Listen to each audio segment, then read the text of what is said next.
Welcome to Barbells Business and Boobs podcast, where we discuss navigating everyday life as lifters, business owners, and being a woman in a male-dominated industry. I'm Brittany Diamond. And I'm Christy Senay. So and we welcome are so to our excited. first episode. Yeah, welcome. You're getting this real. So I think we should just dive right into it. And Christy, let's talk about why we decided to start this and how long it took us. Well, it's taken us a long time. The first time, Brittany, I saw you was on Instagram holding the Hercules holds in Norway. And I was like, I want to be like that one day. And then a few years later, somehow we've crossed paths and became good friends and chat pretty much weekly, at least monthly, because our lives are so similar with us being strong women, athletes, business owners. And so we have a lot that we can relate about. And I just know that a lot of other people might be in a similar boat as us. And so I thought it'd be cool if other people can listen to our conversation. We were just saying, Christy stumbled upon my Instagram. And then I can't remember what year it was. I know it was before quarantine. I found your Instagram and I was kind of just drawn to you. And you know how it is on social media. Like you might follow someone and be like Instagram friends, but then never meet them. Yeah. And I don't remember where the first time we met. Do you remember? I do. It was LA at a Superbowl commercial. Oh my God. Was that the first time we met? It was, because our picture, Okay. We were like, finally, yes, it was the first time we finally met. And that was 2000, that was right before quarantine. That was January of 2020. Right. Oh my God. That was crazy. And I didn't know it was a Super Bowl commercial until I showed up there. I thought it was a starting strongman commercial, which they were involved, right? But I didn't know it was for Facebook and be on the Super Bowl. So like, that's hilarious. Our first debut was in a Super Bowl commercial and now we're like podcasting together. That's so funny. I had no idea. I know, that is cool. Yeah, so for those of you listening, we had our big moment of fame where we were on a Super Bowl commercial, and yeah, everything just kind of, it's funny because I often compare, like I feel like I should still be doing something that cool, and it's hard to measure up. Every time I do something, and we've done a lot of these opportunities together, like interviewing on ESPN and everything like that, where I'm like, this might be the coolest thing I'll ever do. But then something else happens. And for some reason, you're always there with me. You know, I know that we like kind of boost each other up in that way too, but sometimes it's just random. We're both there. So that's why it's pretty cool. And we're like, hey, this is pretty natural that we both do this together. We did the live Q&A about boobs, breast implants, and being an athlete. And that was really fun. So, you know, let's just record our conversations and give people a little more insight into what we do. And I think a lot of people in the industry and even just athletes can relate. So I think it'll be fun. I think it will be too. And we already have so many topics. And, you know, it's funny because even before this podcast, I literally feel like you could have taken any of our conversations on the phone and took a snippet of it, and it could have been a valuable piece of information for other people. And that's what my goal is for this podcast. I want to be able to educate, especially other women, because there really isn't a lot of resources out there. Like it's hard to find. There's no roadmap. Yeah. There's no roadmap what you have to navigate. And we've been in so many different phases of this too, like working in gyms and then working online. You know, being a female coach and everything like that. The one thing I'm excited about with this podcast is I want to be a little bit more unfiltered, not saying I'm going to be like naughty and like dramatic, but I feel like, so my main way of communicating with people is Instagram, which is right now I feel like is ruled by the algorithm. And I also feel like every reel I do, every post I do, I just need to say what I need to say in the first sentence, grab people's attention. And with the podcast, I can actually explain my feelings, be a little bit more real. And I want people to actually see that and get to know me, get to know you, because I feel like lately I've been just way too reserved in when I post and how I'm vulnerable with people. And this, like with just talking to you, it's going to be a great conversation. If people want to listen, they can. But I'm going to be more real and a little bit more honest, like the stuff like with the breast implants. That's not normally something I'd really talk about and expand on, about like maybe the feelings with my body. And, you know, I used to do that with Instagram, but just knowing, you know, with trying to appease the algorithm and my sponsors here, I can be real and we can be real with each other and really show our real experiences. And that's why I'm really excited with this podcast. You know, just so I can actually express myself a little bit more honestly, not saying I wasn't honest, but I want to be more transparent with my experiences and what my actual feelings are regarding the topics we talk about.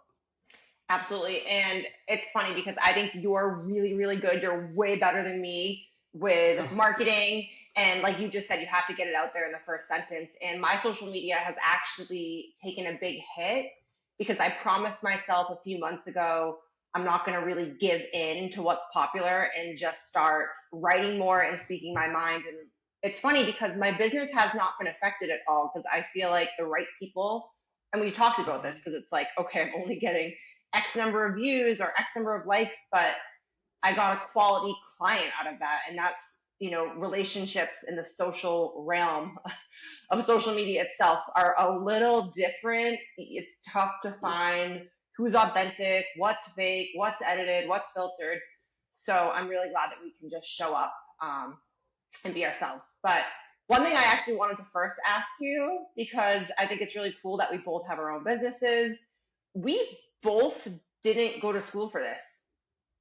no, no. I went to art school. And I didn't want to I actually didn't even want to go to college. I was like very punk rock and I don't even know what I wanted to do, but I was like, I don't want to do the sorority fraternity thing. But then I realized I could go to school for graphic design, which I like to do art and I like to create some things on the computer anyway. I didn't, I know you have a huge athletic background in high school and in college, but like I have none. Like I was like eating muffins, smoking cigarettes. You smoke cigarettes? Yeah, I I didn't know did. that. I I did. didn't know that.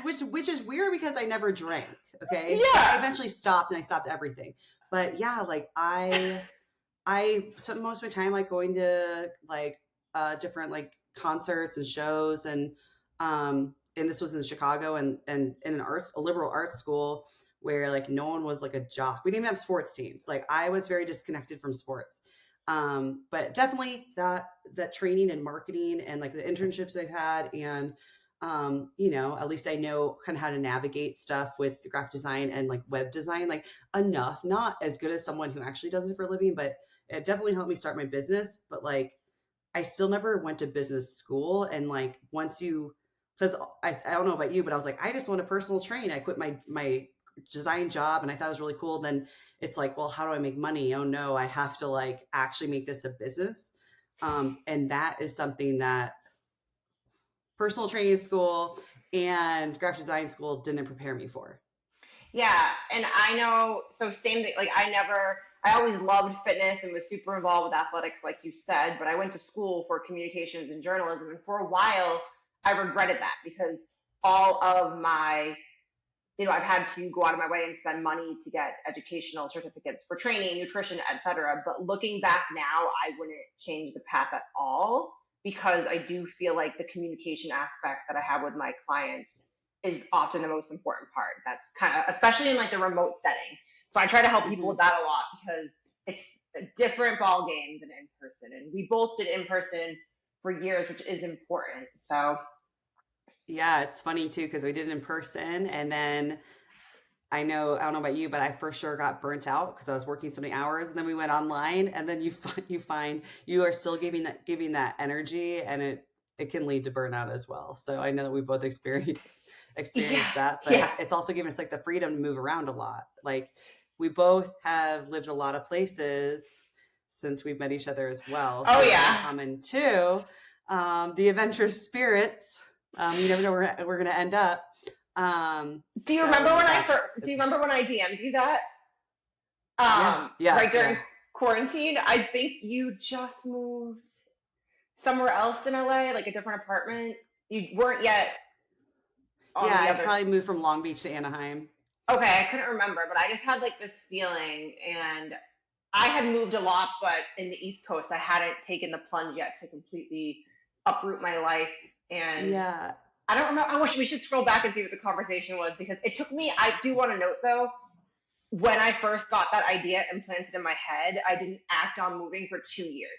So I think that Hmm. relates to business and everything. Even our podcast, we talked about it for a while. I think sometimes you don't do things until the time is right, and everyone is so impatient. And I think if they don't do it now, they're not going to be successful. But it does take a long time to put plans into action sometimes. Yeah. Well, that's a lesson I've learned too, because I've been so quick to move. I've been so quick to uproot. I've been so quick to start something and not make it great. So I've learned just to chill and actually work on things and stay in one spot, which has helped tremendously as well. Not as impulsive. Isn't that an Aries tendency? It is an Aries tendency. One time I was on the subway in Chicago and someone came up to me and goes, "Are you an Aries?" And I was like, "Yeah." And they're like, "That means you're very impulsive, aren't you?" And They said reckless. that. And so that's the first time I heard that Aries were impulsive, and I'm like, it's a thing. And so I always think of that whenever I'm impulsive. I'm like, it's because I'm an Aries. Yeah. So we joke. So I'm not, I think horoscopes and all that stuff are fun, but we're both not like, oh my God, what's our sign? What does it say? We're not, not Yeah, making fun of anyone that does that, but I just think it's fun sometimes to read the it is. characteristics of it. And we're definitely, Yeah. we definitely fall into the realm of fire signs and just the way we approach things pretty head on, whether it's Hmm. competing or business or moving cross country or taking a chance. So yeah, I hope that this podcast does. I don't want to really use the word motivate, but, and I know everyone says this, but like if me and you can do it, it's true. Like anyone really can do it. And I doubt myself all the time still. Yeah, I do too. Because there's always something to learn, you know? And I think also we've had so many different transitions in our lives. And I don't know about you, or I do know about you, but we're competitive athletes and we still are, but we're in that phase where we're focusing more of that energy into our business side. And that is a pretty big transition. It's a Yes. little bit more of the unknown. And for people who like us who put a lot of competitive energy into things and also really care, and it's about something we really care about, like we care about our clients, we care about the effectiveness of our programs and stuff.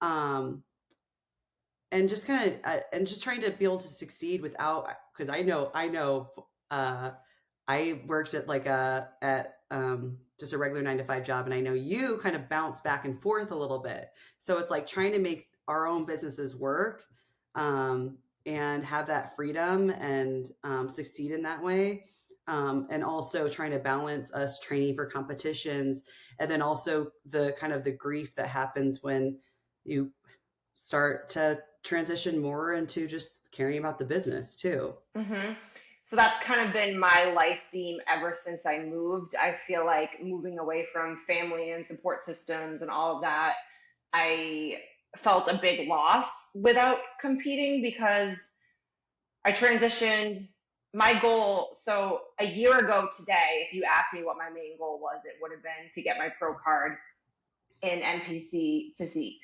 because I already crossed, did everything I felt I could have done in the strong woman realm, got the pro card, felt like I needed a new challenge. And that was honestly kind of one of my goals in moving to Vegas with my boyfriend.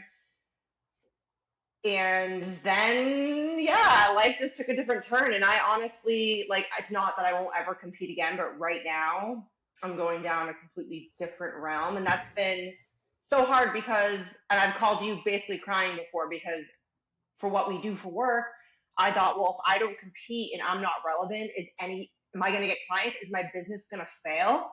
Can I Mm-hmm. actually succeed?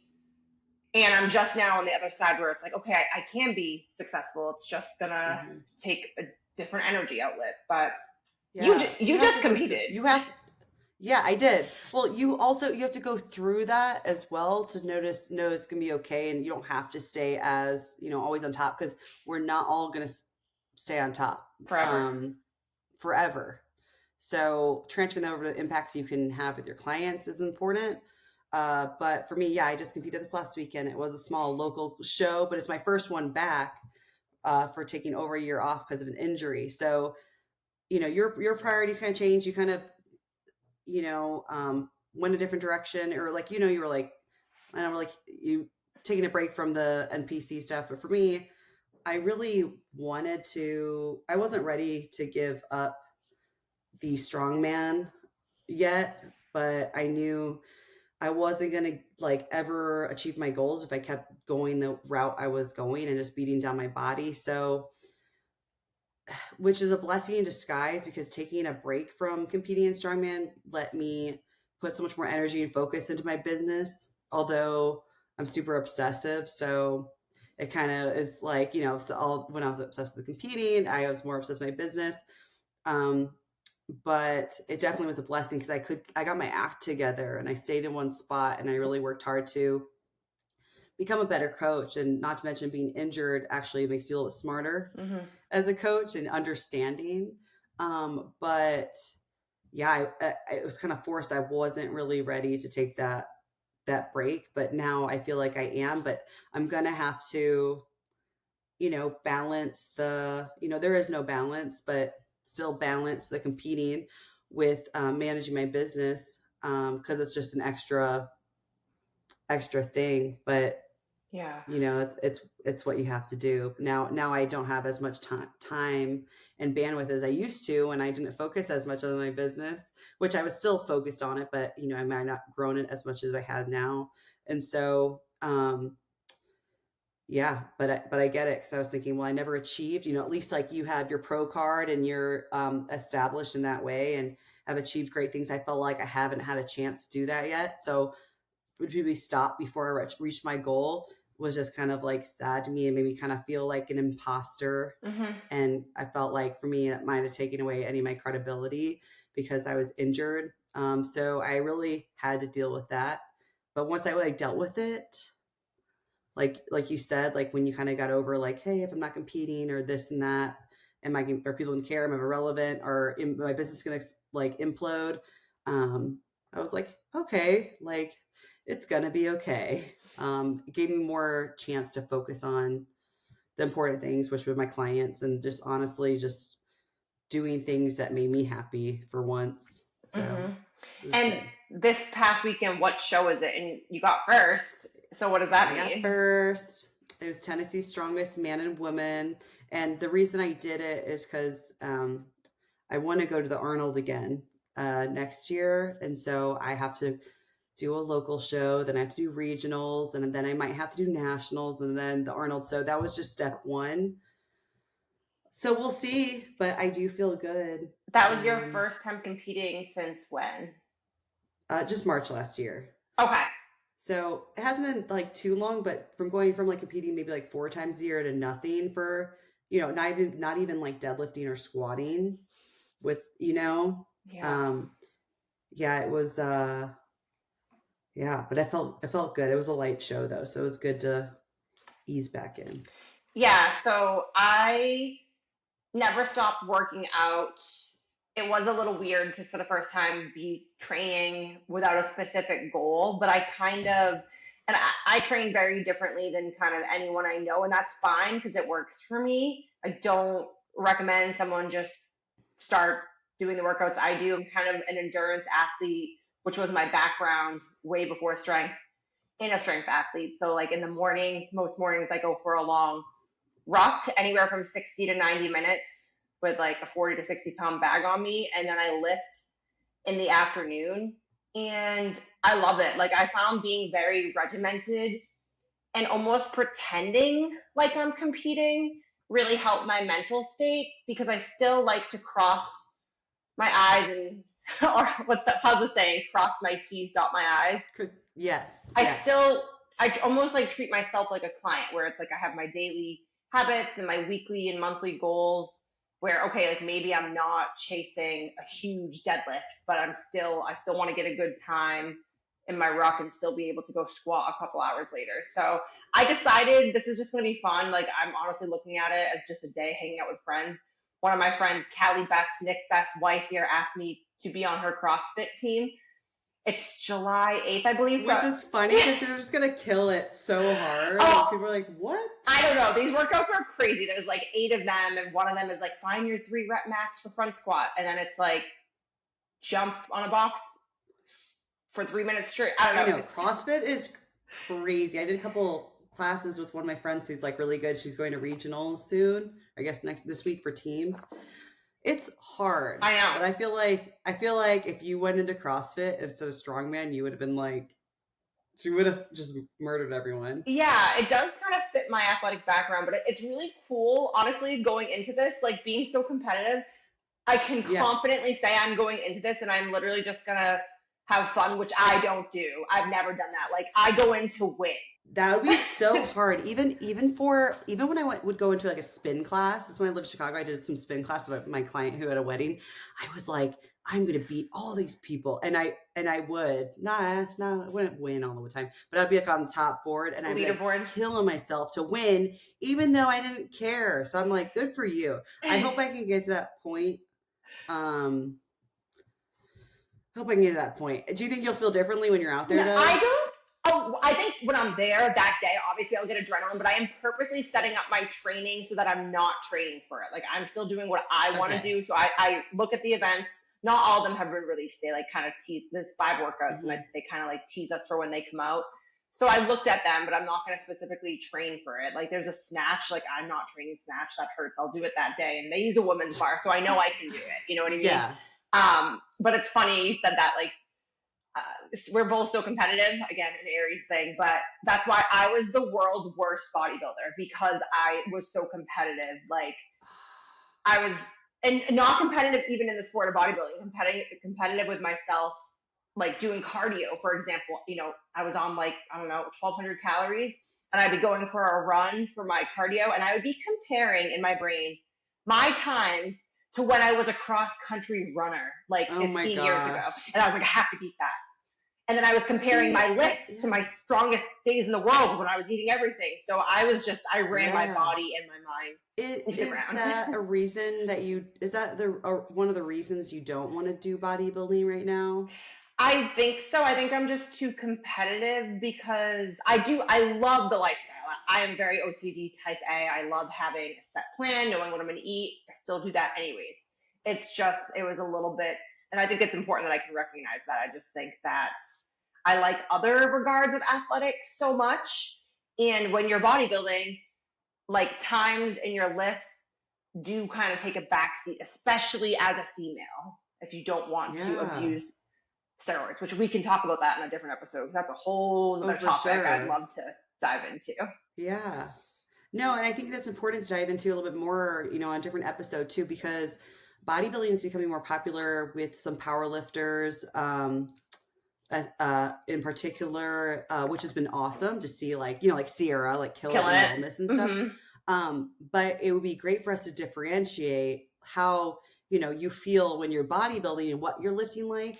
And that's why you look as lean and ripped and awesome as you do. Because I think people are going in and thinking, kind of now, at least I see with my clients, like a lot of the powerlifters are comparing themselves to the bodybuilders that used to powerlift. And Yeah. I'm like, yeah, we can make you leaner and a lean powerlifter and you can be ripped. Yes, but you're not like, you're going to have to do bodybuilding to look like Mm-hmm. that. I don't want people to compare, the goals. Like, I want people to know that, yeah, you felt like crap and you weren't as strong as you were. And because, but that was just the phase you were in. It's not like right now you're eating like a bodybuilder and trying to be really strong. Exactly. Um, so I think that's important because I've never been through that process. And I don't think I really, really, I really admire the people who bodybuild. Um, but also I'm like, I don't know if I could do it. And that's not me doubting myself. It's just me like being realistic with myself. I would love to be like super freaking lean, but also I don't want to go on stage and do all this hard work and people like I'm saying I'm competitive. People be like, well, her body's better than yours because of this like these little things all over. I'm just not into that. Yeah, I think that's important. You know it. For me, it was kind of so like 10-year-old me actually thought I was going to be a bodybuilder. Like I worked at the Cape Ann YMCA illegally because I wasn't even 16 yet, like cleaning the Yeah. machines. And I remember like reading all the fitness magazines, and I was kind of just fascinated with the ability to be able to make your body look a certain way. So it was kind of funny that I ended up choosing the strength route instead. But no, honestly, like I don't want to say anyone could do it, but you could. You just would have to want to. And I do think that, Right. and just like I'm sure some bodybuilders look at us doing the Hercules hold in Norway, they're like, I could never do that. It's like, well, actually, if you train for it, you could. Exactly. Oh, yeah, exactly. It's just I think I'd have, and I did consider it when I was injured. I was like, I might just never be able to lift heavy again. And but I held on to just recovery and focusing on that instead. And I finally think I recovered, but maybe one day when it's all done, I will, because fitness will always be a part of our lives. But I do like the way what you've done with your regimen. You do the ruck and then you lift later, because it gives you a routine and a schedule. Although you're not going to, you're doing the CrossFit competition, but not doing a competition that you like actively are training for.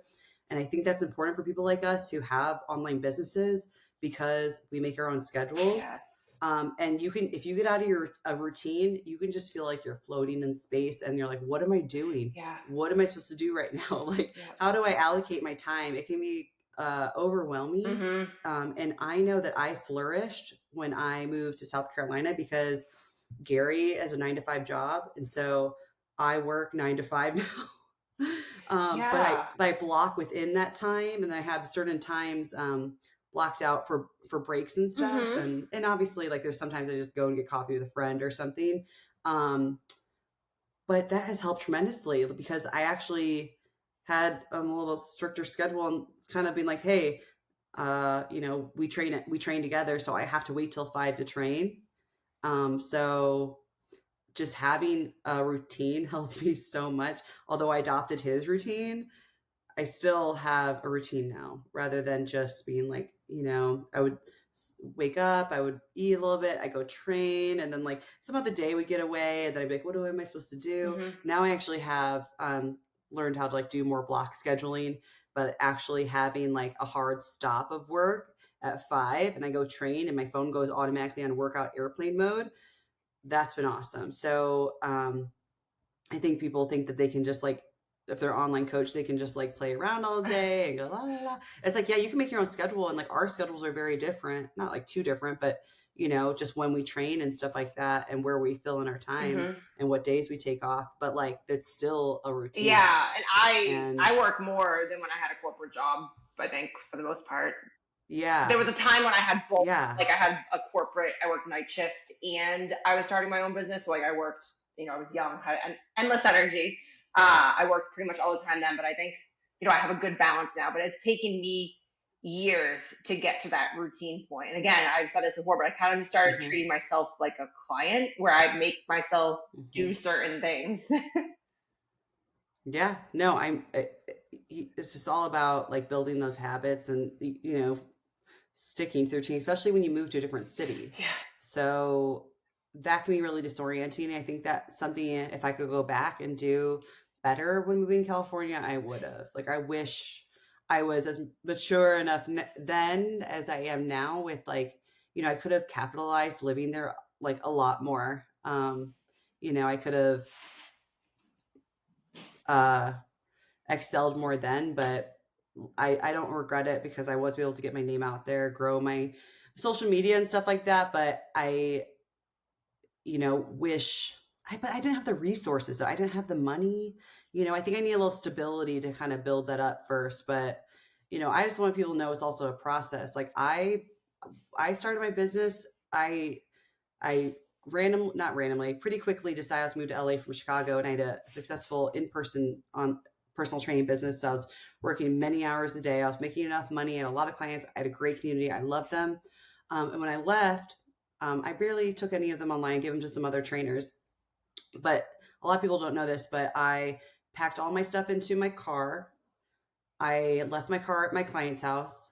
And this isn't really like a poor me, sad girl moment, because then I went to Germany and Switzerland with my family. And that's when I was out of my apartment. And then I flew back to Chicago and shipped my car to LA, and then flew to LA, and I stayed at Airbnb 2 weeks. But I started writing my website copy and doing all my forms and stuff when I was in Europe. And then when I had no clients, when I landed in LA, I had no apartment. I was in the scary part, Cambodia town in Long Beach. Some people are like, that's not scary. It was scary to me. It was a new place. And I, for 2 weeks, started getting clients. I was looking for apartments. I had nothing, nothing. And my car didn't even come yet. My car comes. So I started out of, impulsiveness and also necessity. So I was just trying to, make things work, and they did, because I get things done, but also it was necessity. So I had no idea. I was just figuring out as I went. So learning these little lessons on how to run a business and stuff, it was more of just like, I just need clients. And then now going back and making the business better, more refined, better automations, better processes and stuff like that. But I mean, it was born out of just like, shit, I'm in LA, you know? Yeah, I think that every business owner, if you're listening and you do something, kind of starts and you go through almost like a survival flight or fight mode where you are constantly nervous. I honestly don't know anyone, especially females, that's done something for themselves like a business and been okay. And I can look back and I know I don't have kids. I know that's a hard job, but I can honestly say like starting was the hardest thing. And I still have my days where it's still really hard. For me, yeah, for Yeah. me it was kind of a similar story. I didn't move cross country until later, which I didn't even have a car for a while, but it was April of 2020 and I turned 28 and I just promised myself I would just have a completely different life. Like, so I had a feeling, so I was in the corporate, I had clients. I trained people in person and online. And then I switched from medical to pharma so I could have more of a 9 to 5 versus a night. And I was in an abusive relationship, and I just kind of promised myself, like, I don't care. The whole world's scared right now. But by this time next year, I'll have a completely different life. And I did. So it's pretty cool. I always use birthdays as like a pinnacle moment to look back and compare. So we'll get more into that. Yeah, for sure. I think it's Yeah, we've been talking. not funny, but it's yeah. I think it's interesting. Sorry, I just hope my dog doesn't bark, Sam. I just Oh, think it's interesting that a lot of us, Sam, come here. Sam, come here. I feel like we should have A added lot of barks us, into our title of podcast, but I don't. we should have, for That's sure. gonna happen. It's gonna Yeah. happen at some point. I know. Sam, come here. So with like relationships ending and going through traumatic relationship experiences are kind of what that big change like propelled us into creating something better for ourselves out of Mhm. it. You know, that's why I left Chicago, and maybe it wasn't an abusive situation, but it was a situation that caused me a lot of anxiety and things I probably should have dealt with instead of running away. But I mean, now I have a life that I wanted and I deserve. So, you know, I'm just really happy for us because I know how just a lot of the stuff that you went through, not the whole story, but I just think that's awesome. And hey, we made it. We're I know. here, and we live in really way different places than when we first became I know. friends. And we've been traveling. We've been like on ESPN twice together. There's been a lot of stuff. You know, you've been saw you like shooting a movie the other day, like just crazy stuff. So Yeah. so good for us. Yeah. Like I look at your stories and I'm like, what is she doing today? Like what? These are my friends. Like this is my friend Brittany, and like I'm like I didn't want to bug you, but I'm like I'm gonna have to hear about this later, which is just and I couldn't wait because I was like, no matter what, it's gonna be a super fun story and just cool experience. It's like Yeah. what A lot of crazy. life is just being, and I hope people get this out of the podcast. Honestly, is just taking chances and being in the right place at the right time. And you're not going to get there just by sitting on your ass scrolling Instagram. You actually have to talk to people and do Hmm. stuff. Exactly. Well, and honestly, something I like kind of struggle with too is not really struggle with, but if people kind of show a little bit of jealousy or like, oh, it must be nice to be an influencer and all this stuff, and it's like, man, like the risk I took to go, the types of work I did in Chicago while I built my brand, and then the risk I took to go to LA and how like broke I was, Yeah. it was not glamorous, but I did the work for it. So even though it might seem like I might get an easy sponsorship now, it's like, man, I put a lot of like work and craziness now, and one day those will go away. You know, right now there's new people coming up, Gen Zers coming up, all TikToking and all that stuff. Like, and we'll go into a different market or maybe stop doing brand deals and sponsorships. But um, you know, everything you see has been worked for. So not to just think, oh, it was just given easily. It's kind of just like continuously searching for opportunities and not hoping people will just ask Yes. you. Yes. is a big thing too. It's like we're actively looking, we're actively talking to people. I know like you just told me the other day you emailed someone about doing interviews at a contest and you're getting the job, and that's awesome. Like you have to like you got to show them your resume and all the work you've done before. And so you just have to start small. You got to start, Well, with. I think this would be Yeah. a good note to end on too. Building a business is a lot like it is when you are starting to lift or lose weight or any kind of journey. It's like you're not just going to go into your first day at the gym and be squatting 5 times your body weight. Just like you're not going to have a successful business. So honestly, we were both putting in the work and time for years, long before we even knew what we were doing. Like I remember I would always take the time. I used Instagram as like a journal when I was starting Strongman, and I would always take the time to explain what I was doing and why I saw it helpful and answer people's questions. And I did that free for, oh God, almost like a decade. No, actually, I had a MySpace page, Brit's Fitness and Health Tips, in like ninth grade. So I was doing it for a long time for free. Yeah. No, that's the thing. A lot of free work that hopefully is eventually rewarded. And I think, I'm definitely grateful for the opportunities that I've had with you. So, I think that analogy is great, comparing it to lifting, but also people need to, who are lifting need to think about, still having more patience as well. So it's like a lot of it's just the patience of putting in the work, and eventually, I think for our next episode, we should really, because you and I both like 2 years ago were like hardcore influencing. I think we should dive into what that was like. Yeah. Oh my God.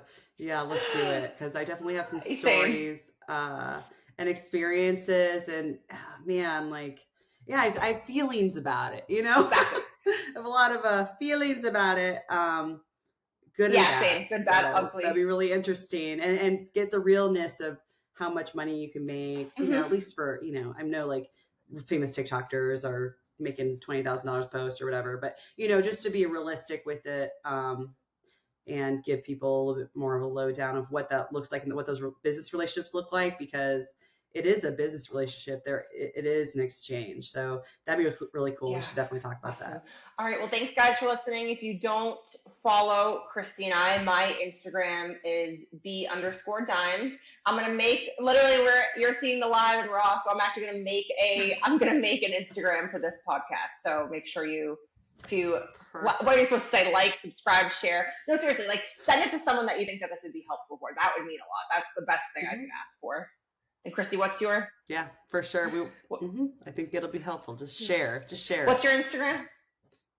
Oh, crispy_creams. Sweet. Like the donut, both a Z. Awesome. All right, we'll talk soon. Bye. Bye.